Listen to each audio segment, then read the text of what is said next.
At hinog na nga ang isa sa mga tanim namin na pinya, kaya kukunin ko na ang isang bunga nito.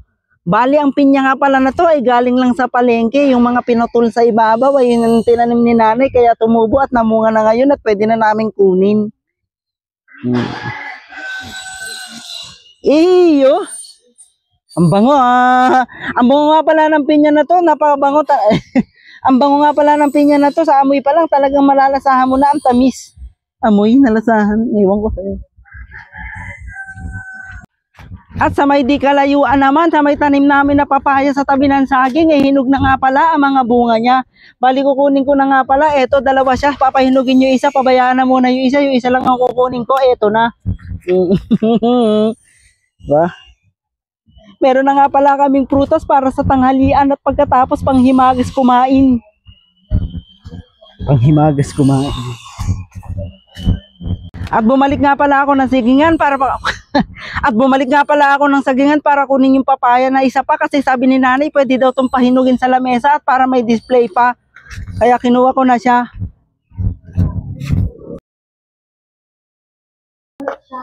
At naghiwa na rin pala ako ng sili at nilagay ko ngayon sa asin.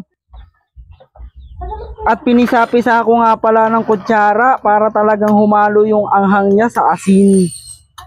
Ayan, at unti-unti na nga pumupula ang asin dahil sa pula ng sili at talagang maamoy mo ang anghang. Dito pa lang ay natatakam na ako pag sinausaw ko ang mangga. At binalatan ko na nga ang mangga, talagang itsura pa lang niya ay napakatamis at kitang-kita mong maniba. At talaga namang masarap isausaw sa alamang at o kaya naman sa siling ginawa natin kanina. At tapos ko na ng balatan ng sili. At tapos ko na ng balatan ng mangga. At eto na ang siling may asin. At eto kukuha na rin ako ng alamang para sa napakasarap na sausawan. Bali ginisa nga pala ito ni nanay kahapon dahil meron pang taba-taba na nakita sa bayan. At eto lalong sumarap at meron pang mga siling green at siling pula. At nilagay ko na nga sa binili kong papag yung mga mangga at mga kakainin ko at papapaking ko ngayon habang nagre-relax sa mahangin dito na bukid. Una ko nga sinausaw yung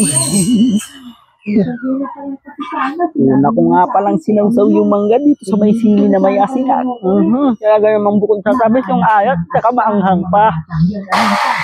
Naparami yata ako nang lagay ng hili. Hawa ka anghang. Hindi ko alam kung mauubos ka ka. Kaya naman mo. Anak kasi namang mag-joke eh. Naiinit ako sa sinabi ni Lola. Hap? Yung mga encanto. Samunod ko nga tinikman eh. Itong alamang na merong taba-taba pa sa ibabaw. Tapos kinain ko na yung mangga talaga. Pero minsan, hindi naman siya nagkwento sa akin ng tungkol sa aswang. Pagkatapos ngayon, magsasalita siya ng gano'n. Huwag na huwag ninyo papansin ng anak ng isang alam. Talaga naman napakasarap at ito na muna nagtatapos ang video na ito. Maraming salamat sa panonood. Like, share, and subscribe. Yung mga bahala kayo dyan. Seryoso po kayo, Lola? Kailan po kayo